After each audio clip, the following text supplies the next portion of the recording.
I have made over $700,000 from YouTube and I didn't even need to show my face for it. This is the only channel where I've ever shown my face, but I have 7 other portfolio channels that made me over $700,000 over the years and I never show my face on them. You can see proof of that right here, and I will now go on and explain to you how I've been able to achieve that. How it works, it's pretty simple. Instead of sitting in front of the camera all day and recording videos like I am right now, I get other people to do the content for me. This involves a scriptwriter, a voiceover actor, a video editor, and a thumbnail designer. I usually find those people on platforms like Upwork or Fiverr.com, and I pay them a fixed rate per video that they create for me. Let's say $50, for example. All I need to do then is to take that video, upload it to YouTube, and if I do a pretty good job, YouTube will pay me for the views generated month over month. And the profit margin is pretty healthy if you know what you're doing. In this video, I'll share with you 6 things that I learned over the years from making over $700,000 from YouTube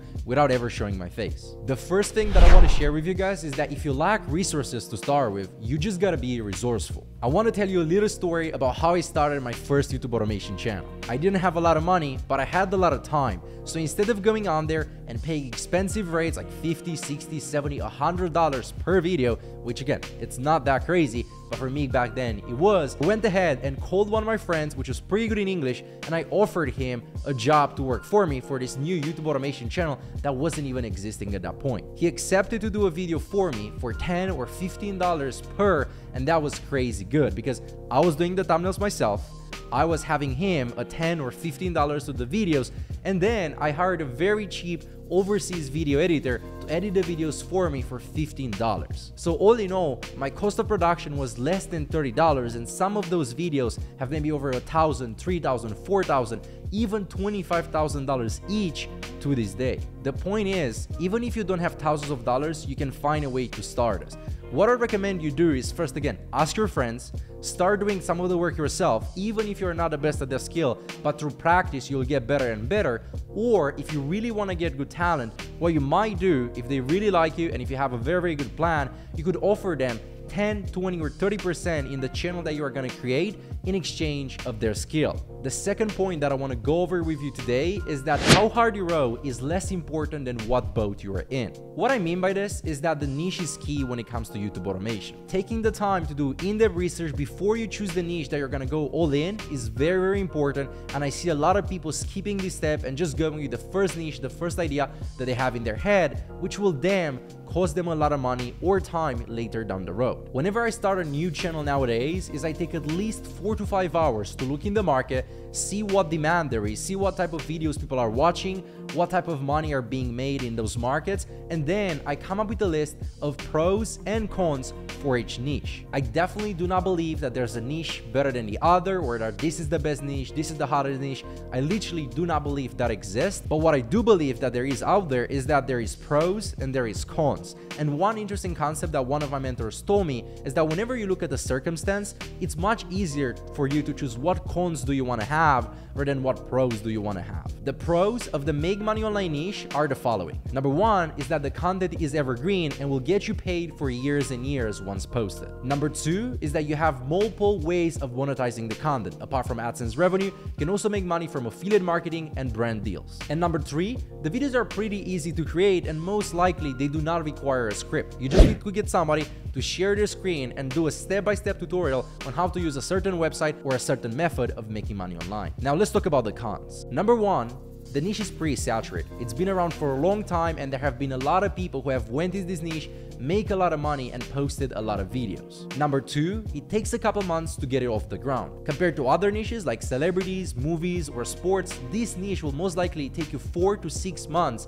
if you know what you're doing just to break in. Of course, once you break in, it's pretty stable as the content is evergreen, but still, that might be a con for some people. They need to wait longer to start seeing the first results. And the last con here is that although the content is pretty easy to make, it's a little bit harder to find people who are willing to do that type of content, because they not only need to record their voice like I'm doing right now, but sometimes they need to record their browser as well, show the step-by-step tutorial, and a lot of people in the space are not used to doing that. But you gotta illustrate very clearly what are the downsides and what will I have to deal with as I start going, because that way it's gonna be a little bit easier for you to go through the challenges of starting and scaling a YouTube automation channel. Next thing I want to share with you is that you do not need to reinvent the wheel. Most likely, all the content ideas have been done before under way, shape, or form. Instead, what I want you to do is find good competitors, and once you have them, model these. I highly recommend you come up with two types of competitors.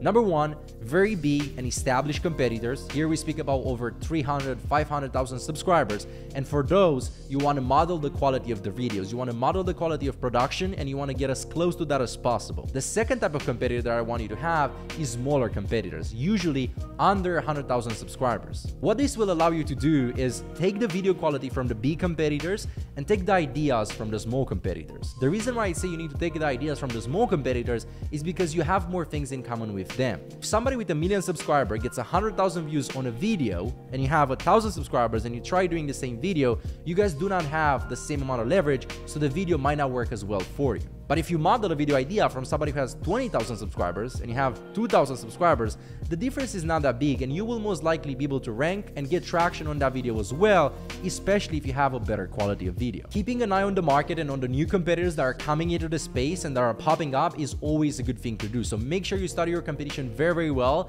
And again, once somebody is doing something that works, you just want to take it, twist it a little bit, and test it for yourself. And if you do it right, most likely, more often than not, it will work. The fourth thing I want to discuss, and this is probably one of my favorite, is that the team is 80% of the business. This can make it or break it, and it can make the difference between having a nice, smoothly running business and a business where you have to babysit grown-ups and you have to wake in the middle of the night to share them access to Dropbox. In the beginning, because I didn't know how to properly put a team together, find people, interview people, and hire people, it was a nightmare for me. So once I put together my first team, I said, that's it. I will never replace those guys, and I will do my best to keep those guys around and help them improve. Now, that can be a good thing if they are the best people that you can possibly find, but most likely, the best talent will never be on your team. The best talent is always out there looking for a new challenge, looking for a better project, so you have to work to attract the best talent. So just keep in mind and make sure you always have job postings out there to look for better, more talented, more experienced, more available, maybe cheaper people on your team, because this will allow you to create better and better content and stay relevant out there. The biggest thing that I look in people nowadays when it comes to hiring for my YouTube automation channels is experience. I want them to have been there and done that before for other channels, especially successful channels, so that they don't have to come here and learn on my dollar. If you hire experienced people, you do not only pay them for their time and their skill, but you also get their experience as a package. If they've worked for 2, 3, 5 YouTube automation channels and they come to work for yours, they will now bring all those lessons, all those experience, all those hours that they've already have in the game and give them to your videos, which will exponentially help you grow. A final touch here is that you gotta make sure that you are a good servant leader. You gotta make sure you take care of them, so some gifts or appreciation messages are always welcome. Number 5, riches are in the niches. We already talked about how choosing a niche and finding a good one, doing the research is very important, but I want to take it one step forward. I want you to sub-niche. If everybody's doing luxury, for example, I want you to look at doing a specific type of luxury. Luxury cars, luxury homes, luxury boats, luxury planes. You need to find something that's a little bit more specific. The reason why I'm saying this is because most likely, if you go in an established niche, there are people who have been there and done that before you, which have most likely gotten the views, gotten the audience for the classic topics, like top 5 most expensive homes. Instead, what you need to do is you need to test different topics, different angles, and come up with a little bit more specific content. A good rule of thumb here is that the more details you have in the title or in the topic, the more niche down you will be. And I do not want you guys to be afraid to go niche down with the idea like, oh, there are not going to be a lot of people who are interested in this, because most likely there will. And it's totally fine if your first, second, or third video doesn't hit. I want you to keep testing until you find your sub niche, until you find something that works better for you than works for your competitors, and that will allow you to stay ahead of the curve and on top of the game for many, many years to come. Also, another thing here, maybe if you don't want a sub niche, what you can do is look for leverage. One of my portfolio channels was making $3,000 per month, and I was on the market looking for ways to add leverage so I can grow past that. I wanted to make $10,000 per month with that channel, and the way I've been able to do that after multiple tests, trying different topics, trying different angles, I was able to grow the channel by using more volume. Everybody in the niche, all of my competitors were posting between 5 and 7 videos per week, so about 1 a day.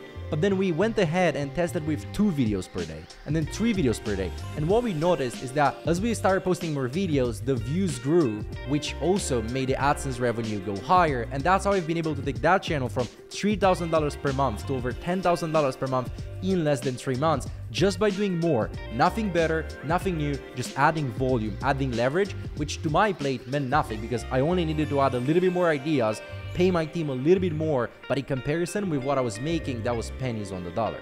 The thing that I want to cover today is that sometimes the answer is just to wait. I know this might frustrate a lot of you, and it definitely frustrated me when I first started my portfolio channels, but this is it. YouTube automation is a lot about patience and consistency, keeping up the good work even when you don't feel like to.